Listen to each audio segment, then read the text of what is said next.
Okay, so the next subject is what everybody wants to figure out, and of course, there is no single solution, and it's how to pay these influencers. Because it's a sensitive subject. At the end of the day, that's how they make a living, and at the same time, it's a cost for you. You don't know what to expect, so there has to be a middle ground. So, what's the best way to pay influencers and how to approach it? I think there's a couple of different ways, and I think this is like you said, where it becomes if you want to call it, I don't know, if touchy maybe is a good word, is when money gets involved, things change, right? And so, as an example, if you're expecting an influencer to sell things on Amazon, that's not completely within their control because it goes back to what I said earlier. Amazon decides what videos show up on the product page. So even though they maybe made a great video, it never, it never got seen. There were very few sales, and those sales could also be because of the product ranking.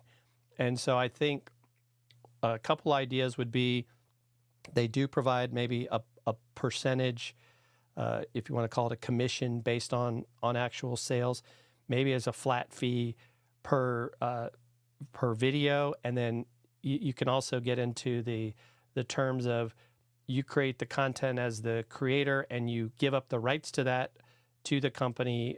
That's where I think sometimes we've tended to stay away from that because we want to own the content, but you could give me a unique product link that I can put off of Amazon that maybe is a direct sale to your website.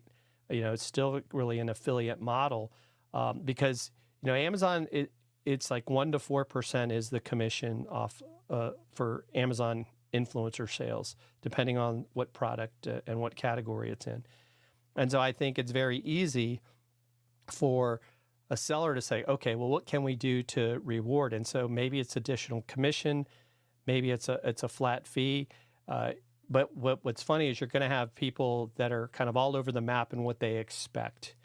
We've tended to just say, look, we want the product because in some cases these are not cheap products, and then in exchange for giving us the product, no strings attached in the sense that because in some cases maybe we haven't actually seen the product yet, so you're getting our true, honest opinion on what we think about it, and that's also going to drive potentially, is there going to be further collaboration between the two parties? Because if I don't like your product, I'm not going to want to keep using it, keep working with it. And so that becomes very important. And so I think to me, the best way is provide the product and then maybe provide a bonus of some, if there's actual sales, but also understanding that the sales is really out of the control of the influencer. And I think that's been the biggest challenge of, do you have the budget to provide basically these people, hey, I'm going to give you a flat fee for creating content. I mean, that's one strategy, but I think that's been the biggest challenge for people is that, you want to see sales as the seller, and you want to see them as an influencer as well. But you also is like, hey, I could have made the greatest video ever about whatever product it is, but unless people see it, it doesn't matter. And that's, I think, the biggest challenge in this space right now. Yeah, yeah, I think this is a controversial subject. So